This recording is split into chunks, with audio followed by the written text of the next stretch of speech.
우리 고린도후서 1장 1절에서 9절 말씀 가지고 위로받고 위로하자라는 제목을 가지고 하나님 말씀 나누도록 하겠습니다. 우리 하나님은 지금도 살아계신 하나님이십니다. 지금 이곳 가운데 임재하시고 특별히 또 우리 강 목사님과 또 우리 장로님께서 우리 시온성교회 기도로 많이 이곳을 많이 쌓아놓으셔가지고 너무 충만하고 너무나 은혜되는 예배입니다.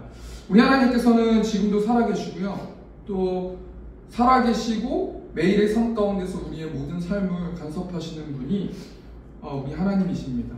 하나님께서 하나님의 섭리와 은혜 가운데서 또 시온성교회에서 설교할 수 있도록 불러주셔서 너무나 감사드리고 우리 담임 목사님이신 강은희 목사님, 권영아 장로님께 감사드립니다.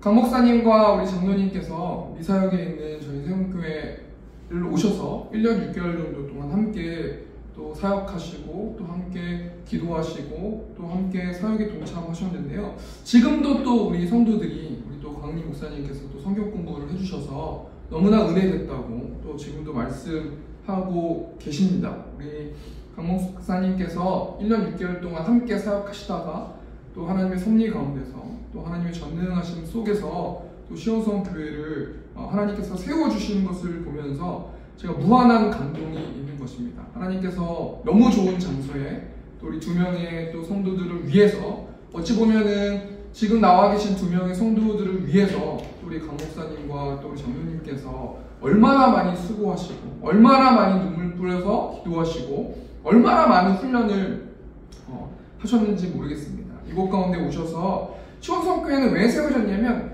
예수님이 구원자시다. 예수님을 통해서만 구원받을 수 있다. 또 예수님께서 우리 삼위일체 되신 하나님이시다. 이 하나님만이 온 세상을 창조하시고 이 하나님만이 우리의 구원자가 되신다 라는 이 말씀을 전하기 위해서 이곳 가운데 시온성교회가 세워진 것입니다.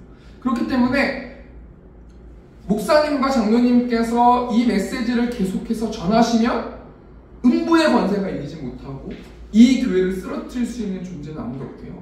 또 반대로 그 메시지를 전하지 않고 다른 것에 몰두한다면 한국교회 많은 교회들이 흩어지지 않습니까? 하나님께서 그런 맥락으로 말씀해 주시는 것을 볼 수 있는데요. 오늘 본 말씀이 고린도 후서라는 말씀입니다. 이 고린도 후서에 대해서 알려면 우리 고린도 교회의 설립 배경에 대해서 좀 알아야 되는데요. 고린도 교회를 설립하기 위해서 하나님께서 누구를 불러주셨습니까? 사도 바울이라는 사람을 불러주셨는데요. 앞에 PPT 보시니까 사도행전 9장 15절 말씀 보니까 주께서 이르시되 가라, 이 사람은 내 이름을 이방인과 임금들과 이스라엘 자손들에게 전하기 위하여 택한 나의 그릇이다. 이 사도 바울이라는 사람이 사울이라는 사람이었는데 이 사울이라는 사람이 하나님을 믿는 자들, 예수님을 믿는 자들을 엄청나게 박해한 사람 아닙니까? 그런데 하나님께서요 사도 바울을 하나님의 섭리 가운데서 불러주시고 나의 택한 그릇이다 라고 말씀해 주시는 거예요. 그리고 특별하게 이 사도 바울이 누구를 위해서, 누구에게 복음을 전하기 위해서 부름받은 사람입니까? 이방인들을 위해서, 이방인들에게 복음을 전하게 하기 위해서 하나님께서 특별히 나의 택한 그릇이다 라고 말씀해 주시는 것을 볼 수 있습니다. 그렇기 때문에 사도 바울은 이 당시에 이방인들에게 복음을 전하기 위해서 한 곳에 머무르지 않고 3차 전도 여행을 하면서 여행을 떠나면서 복음을 전하는 모습을 볼 수 있습니다. 우리가 이 말씀 통해서 뭘 생각해 봐야 됩니까? 사람은 다양하다는 거예요. 사역자들은 다양하게 각자 하나님께서 부르신 은사에 맞춰서 사역해야 된다는 거예요. 어떤 사람은 한 곳에서 머물러서 사역하는 사람도 있고요. 어떤 사람은 돌아다니면서 사역하는 사람도 있고요. 어떤 사람은 충청도에서 사역하는 사람도 있고요. 어떤 사람은 제주도에서, 어떤 사람은 다른 나라에서, 어떤 사람은 사울에서, 어떤 사람은 미사역에서 하나님께서 하나님의 백성들을 구원시키기 위해서 하나님께서 불러주신 나의 택한 그릇이라는 거예요. 이런 맥락으로 봤을 때 큰 교회에서 목회하시는 목사님은 대단하고 작은 교회에서 목회하는 목사님은 대단하지 않습니까? 그런 건 아닙니다. 하나님께서 중심 어리게 복음을 전하는 그 사역자를 계속해서 사용하시고 한 사람 한 사람들에게 달란트를 주셨다는 거예요. 우리 시온성교회가 어떻게 나아가야겠습니까? 통일성만 강조하는 시온성교회가 아니라요. 한 사람 한 사람 성도들의 다양성을 인정하고 그 한 사람 한 사람들의 은사를 마음껏 꿈꿀 수 있도록 많은 것들을 서포트해주고 그 성도들이 이 시온성교회를 세우는 그런 교회가 되는 것을 하나님이 기뻐하실 거라는 것입니다. 오늘 본 말씀 보니까 고린도 교회가 어떻게 세워졌습니까? 이 고린도 교회는 사도행전 17장 말씀이 배경되는 말씀인데요. 사도 바울이 2차 전도 여행을 떠나서 아덴이라는 곳에 머물렀는데 특별히 사도 바울이 동역자들이 있었거든요. 근데 특별히 이 아덴이라는 곳에서는 동역자가 없이 혼자 있었어요. 그래서 지금 다른 동역자들을 기다려야 되는 상황이었단 말이에요.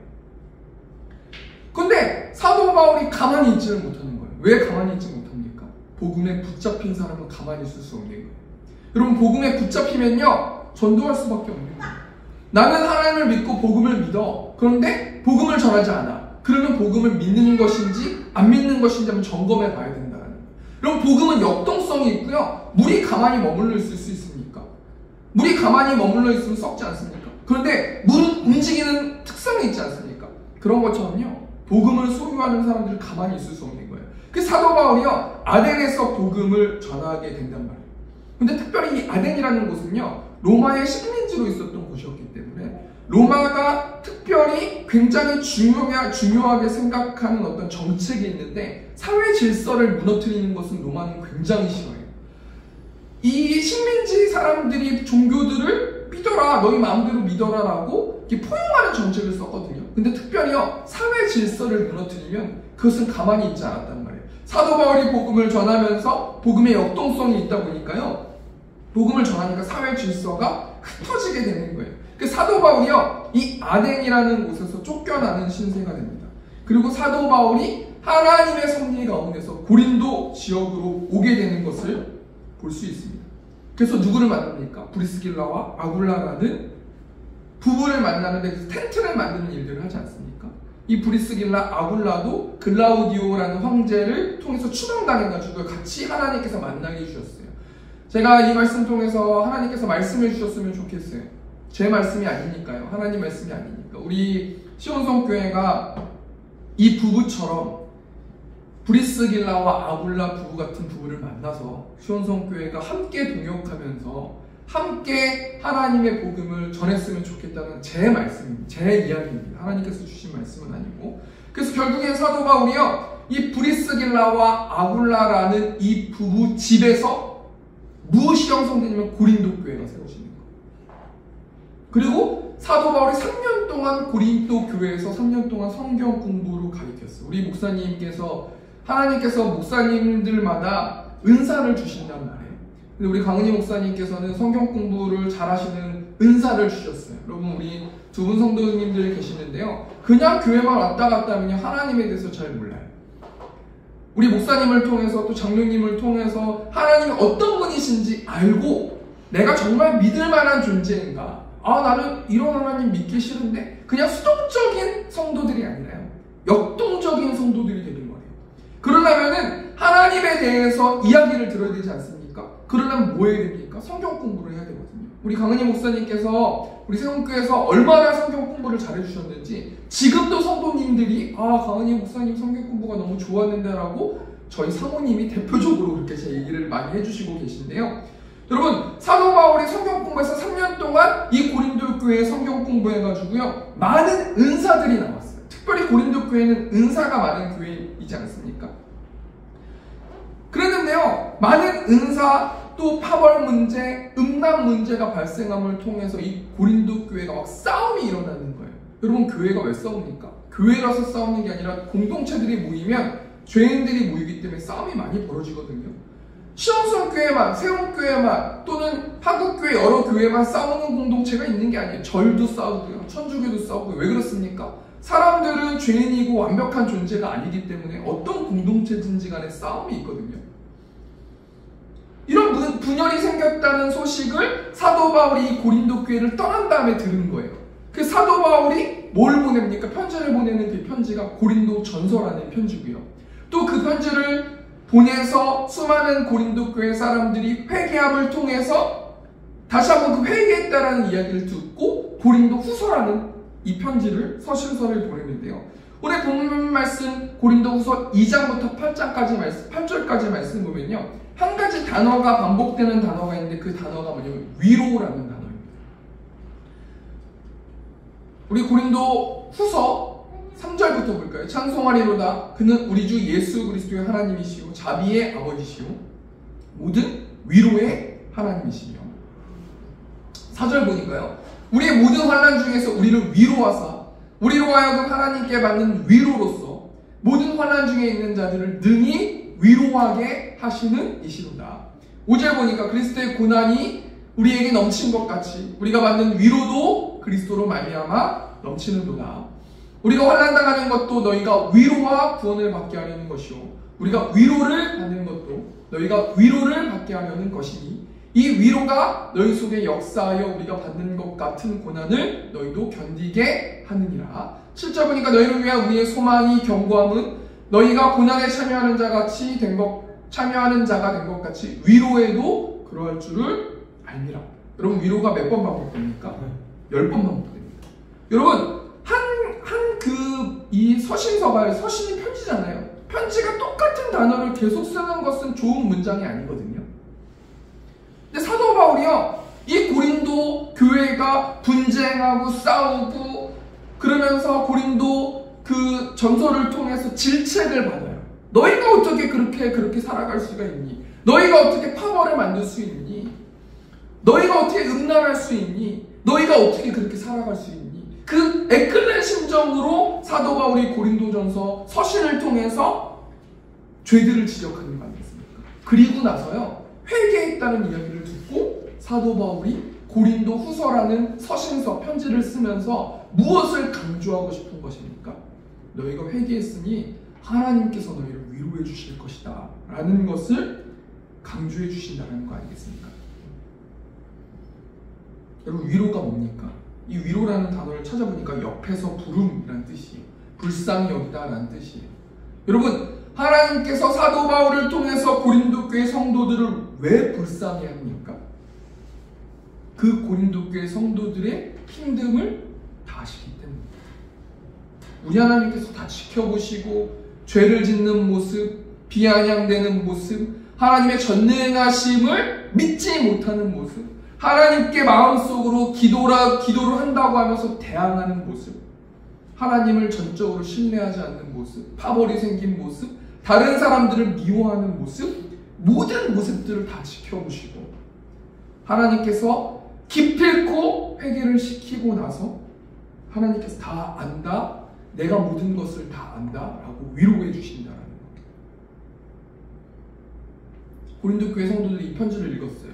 근데 2절부터 3절부터인가요? 3절부터 7절까지 계속 이렇게 긴장하는 마음을 가지고 사도 바울 선생님께서 우리에게 편지를 썼대 라고 하면서 이 두루마리를 펼쳐볼 때 위로라는 단어를 계속 들었을 때 어떤 마음의 상태를 가졌겠습니까? 막 눈물을 흘리거나 하나님께서 이제는 나를 위로해 주시는 거구나, 하나님께서 이제는 모든 훈련이 끝났다고 말씀하시는구나, 하나님께서 이제는 내가 정말 사역자로 불러주시는구나 라는 그 마음을 갖지 않겠습니까?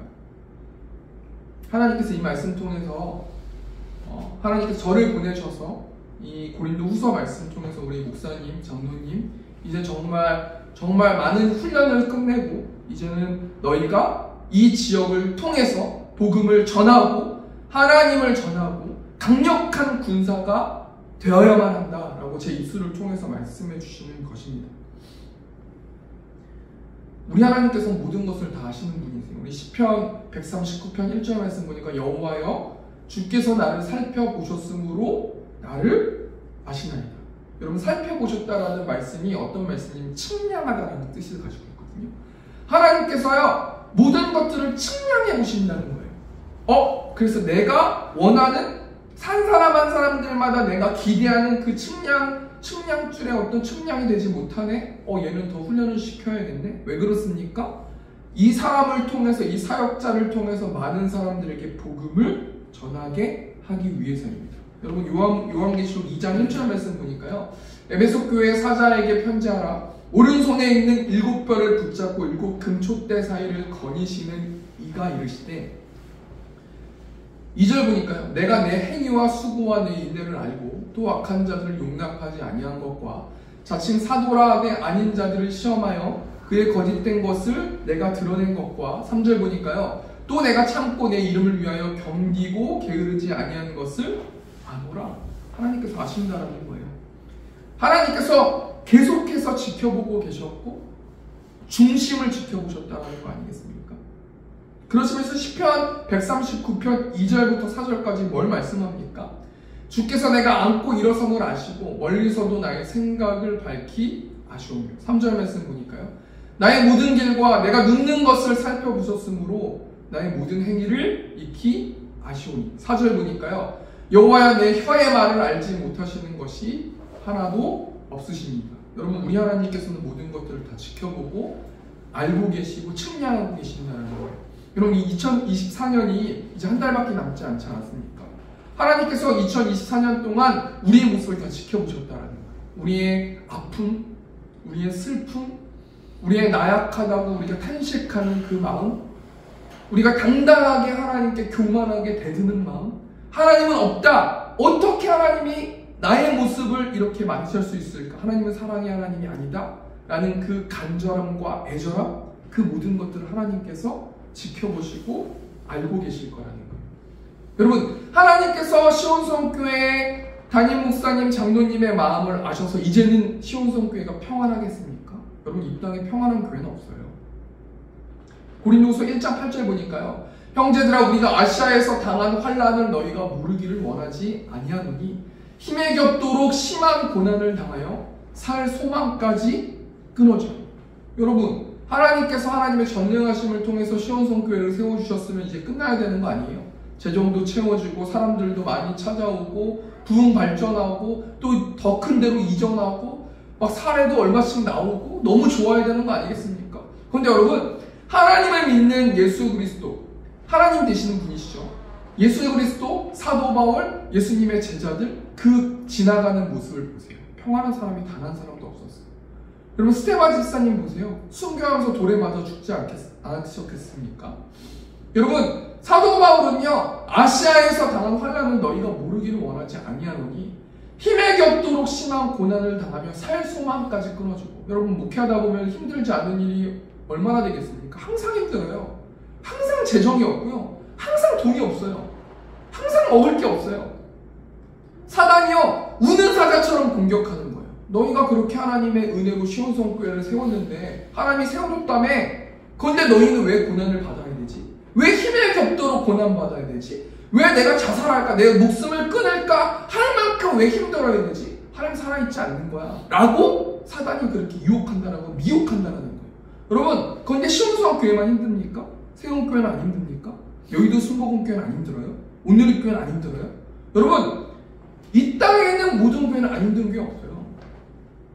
사도 바울이 얼마나 힘들었습니까? 고린도후서 11장 24절 말씀 보니까 유대인들에게 40에서 하나 감한 매를 5번 맞았으며, 25절 말씀 보니까요, 3번 태장으로 맞고 1번 돌로 맞고 3번 파산하고 일주야를 깊은 바다에서 지냈으며, 26절 보니까요, 여러 번 여행하면서 강의 위험과 강도의 위험과 동족의 위험과 이방인의 위험과 신의 위험과 광야의 위험과 바다의 위험과 거짓 형제 중의 위험을 당하고, 27절 말씀 보니까 또 수고하며 애쓰고 여러 번 자지 못하고 줄이며 목마르고 여러 번 굶고 춥고 헐벗어 놀아. 여러분, 사도 바울이 왜 이렇게 죽도록 고생하는 거예요? 교회를 세웠기 때문이 아니에요. 복음을 전했기 때문이에요. 여러분, 복음을 전하는 자가 고생하지 않는 자는 단 한 사람도 없어요. 여러분, 성경을 보십시오. 복음을 전하면요, 죽도록 고생하고요, 죽도록 사람들한테 미움받고요, 죽도록 힘들어요. 왜 그렇습니까? 사단이요, 복음 전하는 자를 가장 싫어하기 때문에. 여러분, 이 맥락으로 우리가 어떻게 할 수 있어요? 교회는요, 담임 목사는요, 안 힘들려면 정말 안 힘들 수 있는 게 담임 목사고요, 힘들면 정말 힘든 게 담임 목사거든요. 일을 내가 만들어서 해가지고 뭔가 열심히 진짜 일을 하면요, 엄청 힘들고요, 일 안 하면 하나도 안 힘들거든요. 근데 여러분, 시온성교회가 복음을 계속 전하잖아요. 계속 힘들 거예요. 마음적으로 힘들고 물질적으로 힘들고. 그런데 여러분, 시온성교회를 하나님께서 왜 세워주셨습니까? 복음을 전하라고 세워주신 거예요. 하나님, 저는 왜 힘들어야 되죠? 제가 뭘 그렇게 잘못했나요? 그럼 제가 뭘 그렇게 하나님께 뭘 그렇게 제가 잘못했습니까? 너가 뭘 잘못해서 그런 게 아니라 복음을 전하기 때문이야. 사단이 싫어하는 복음을 전하기 때문에. 여러분, 이 세상에서 그렇게 하면 힘들게만 살아야 됩니까? 그렇게 살아갈 수밖에 없지 않아요? 그런데요, 하나님께서 그 나라에 가면요, 생명의 면류관을 주실 거예요. 저희 아버님도 여기 계시고 안수 집사님도 여기 계시지만요, 죽도록 복음 전하시거든요. 그런데 죽도록 40년 동안 복음을 전하셨는데 좋은 이야기를 못 듣고 계세요. 그럼에도 불구하고요, 이 땅에서는 힘들고 낙심되고 지칠지라도 그 나라에 가면은 하나님께서 잘했다 칭찬 받는 하나님의 종이 될 줄 믿습니다. 사도 바울이 그렇게 해서 계속해서 고난받으면서 살았어요. 오늘 본 말씀 중에서 두 가지만 생각해 보길 원해요. 사도 바울이 고린도 교회 성도들을 그럼에도 불구하고 위로해요. 여러분, 목사가 얼마나 힘듭니까? 리더십이 얼마나 힘들어요. 속이 썩어 문드러져도 자신에게 할당된 사람들을 위해서 위로해야 되는 그런 사람 아닙니까? 가장이 얼마나 힘들어요, 여러분. 자기 속이 터져 문드러져도 가족들한테는 티내면 안 되잖아요. 자녀들한테는 위로해줘야 되는 게 가장 아니겠습니까? 여러분, 사도 바울이요, 고린도 교회 성도들을 어떻게 위로합니까? 자신의 속이 썩어 문드러져요. 자신은 이제 십자가의 길을 걸어가야 되지 않습니까?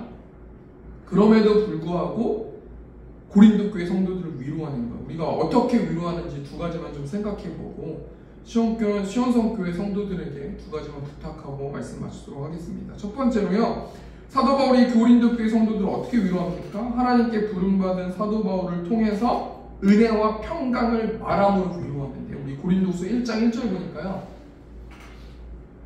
하나님의 뜻으로 말미암아 그리스도 예수의 사도된 바울과 형제 디모데는 고린도에 있는 하나님의 교회와 또 온 아가야에 있는 모든 성도에게 1절 말씀 보면 하나님의 뜻으로 말미암아 그리스도 예수의 사도된 바울이라고 말해요. 그럼 사도 바울이 사도 바울 되고 싶어서 사도 바울이 됐습니까? 아니에요. 사도 바울이 어떻게 사도 바울 될 수 있었어요? 하나님의 뜻으로 말미암아서 사도 바울은 사도 바울이 된 거예요.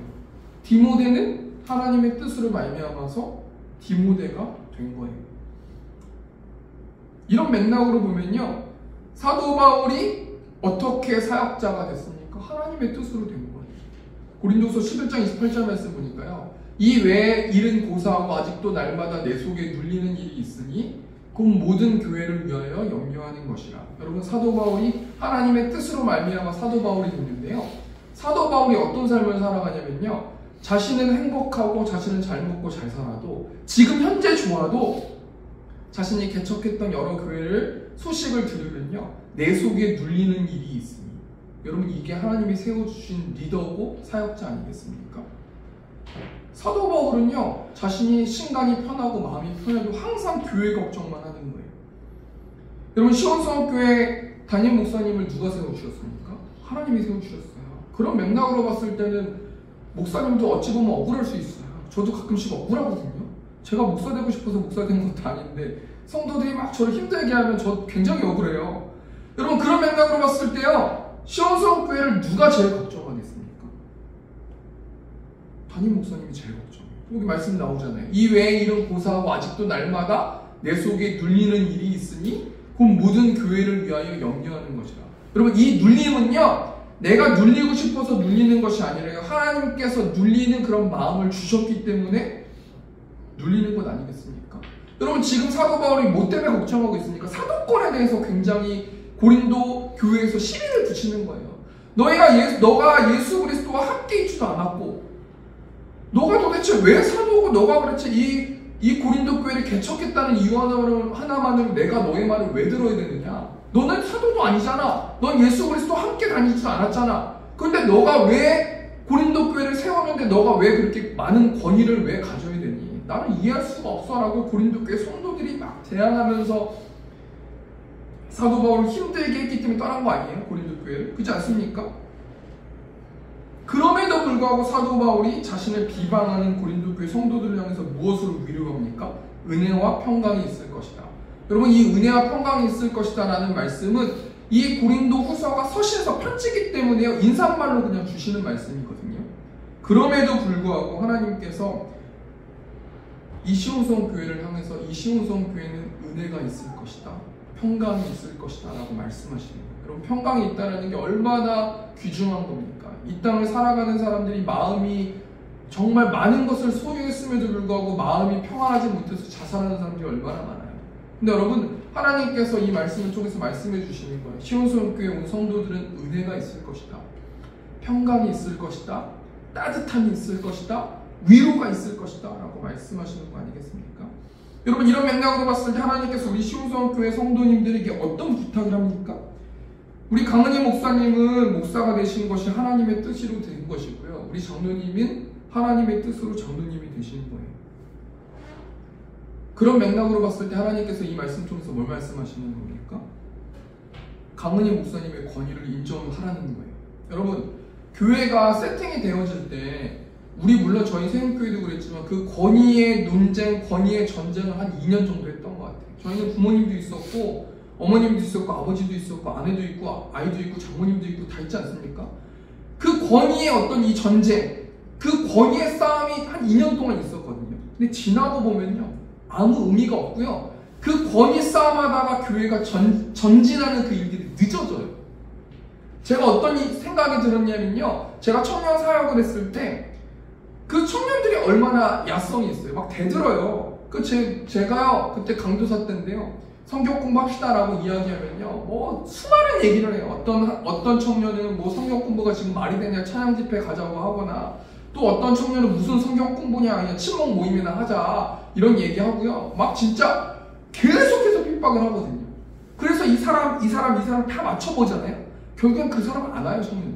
그러니까 뭔 얘기냐면요, 결국에는 시온성 교회 그 성도에게 하나님께서 뭘 말씀하시냐면요, 강은희 목사님은요, 하나님이 주신 그 권위답게 행동을 해야죠. 권위가 그냥 생깁니까? 그냥 의리로 목사님 불러주는 게 그냥 생겨요. 제가 몇 년 동안, 2년 동안은요, 아버님한테 목사님이라는 소리를 듣는 게 얼마나 힘든데요. 사모한테 진심으로 목사님이라는 소리를 듣는 게 얼마나 힘든데요. 어머니한테 진심으로 목사님이라는 소리 듣는 게 얼마나 힘든데요. 제가 그 목사님이 되기 위해서 얼마나 많이 노력했는지 몰라요. 여러분, 목사 그냥 되는 거 아니에요. 담임 목사 그냥 되는 거 아니에요. 담임 목사님처럼 보여야 담임 목사님의 대우를 받는 거예요. 그렇지 않습니까? 장로님처럼 보여야 장로님의 대우를 받는 거예요. 가족들은 의리가 있는 게 아니거든요. 담임 목사님은 담임 목사님처럼 되셔야 되는 거고, 장로님은 장로님처럼 되셔야 된다는 거예요. 첫 번째 대해 정리하기를 원합니다. 사도 바울이 고린도교회 성도들을 어떻게 위로하세요? 은혜와 평강을 주시면서 위로해요. 물론 이 편지의 인사말이지만요, 은혜와 평강을 주면서 너희가 너무나 많이 고생했다, 이제는 모두 소년이 끝났으니 이제는 전도하러 가라 라는 이 메시지를 통해서 위로를 받거든요. 이 말씀을 통해서 하나님께서 우리 시온성 교회 성도님들에게 무엇을 부탁합니까? 목사님도 하나님께서 주신 목사님이고, 장로님도 하나님께서 권위를 세우신 장로님이세요. 그 권위에 복종하면 이 시온성 교회는 부흥하게 될 줄 믿습니다. 우리 두 번째로요, 사도 바울이 고린도 교회 성도들을 어떻게 위로합니까? 예수 그리스도의 십자가의 고난을 묵상함으로 위로하는데, 우리 3절 말씀 보니까요, 찬송하리로다 그는 우리 주 예수 그리스도의 하나님이시요 자비의 아버지시요 모든 위로의 하나님이시며. 지금 사도 바울이 찬송하고 있어요. 굉장히 힘든 상황 속에서도 찬송하고 있는데, 찬송은 엄청난 힘이 있지 않습니까? 우리 사도행전 16장 말씀 보면은 바울과 실라가 나오잖아요. 감옥에 갇히지 않습니까?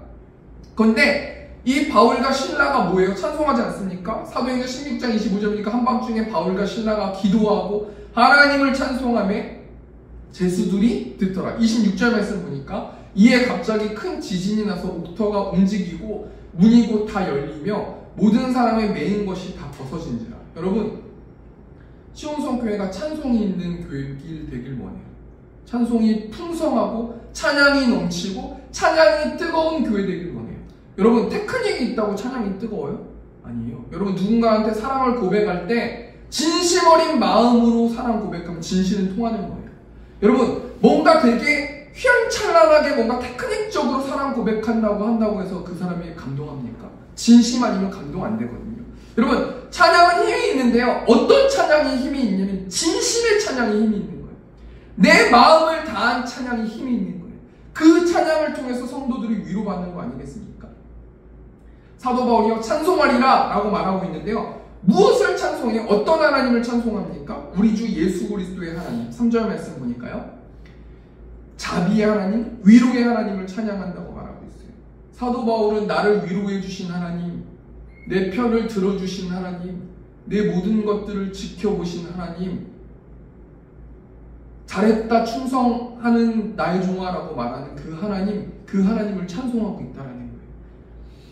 그럼 사도 바울이 하나님을 찬송하면서 고린도 교회 성도들을 어떻게 위로합니까? 우리 고린도서 1장 5절 보니까 그리스도의 고난이 우리에게 넘친 것 같이 우리가 받는 위로도 그리스도로 말미암아 넘치는도다. 여러분, 위로받는 비결이 하나 있는데요. 5절 보니까 그리스도의 고난이, 이 그리스도의 고난은 십자가의 고난이에요.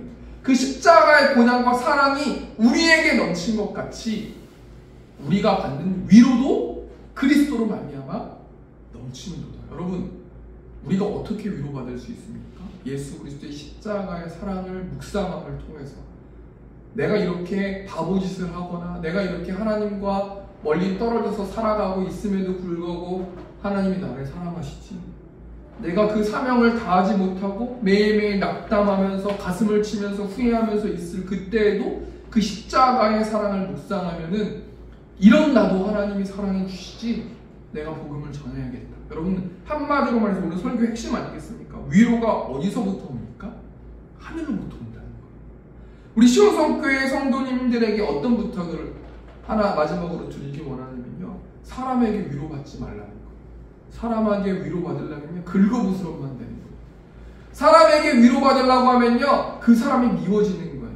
나를 이 정도로 위로해, 내가 이렇게까지 힘든데 이 사람이 나를 위로해줘야지 어떻게 날 위로해주지 않을 수 있지? 그 사람이 미워져요. 여러분, 위로는 누구한테 받는 겁니까? 하나님께 받는 거예요. 하나님, 내가 이렇게 힘듭니다. 하나님, 내가 이렇게 지칩니다.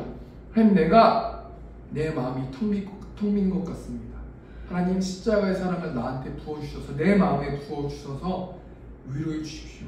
찬양을 들음으로, 기도함으로, 말씀을 들음으로, 목회자와 상담을 함으로 그렇게 위로받는 것이 진짜 위로라는 거예요. 우리 두 번째 대 정리하겠습니다. 사도 바울이 고린도교회 성도들에게 어떻게 위로합니까? 그리스도의 고난을 묵상하라. 그 그리스도의 십자가의 사랑 안에 위로가 있을 것이다. 위로가 넘칠 것이다. 라고 말씀해 주신다는 거예요. 우리 시온성교회 성도들에게 무엇을 부탁합니까? 사람 의지하지 말아라. 하나님을 의지하라. 라고 말씀해 주신다는 거예요. 우리 말씀을 정리하겠습니다. 우리 시간 좀 같이 기도하면서 오늘 말씀 마쳤으면 좋겠는데요.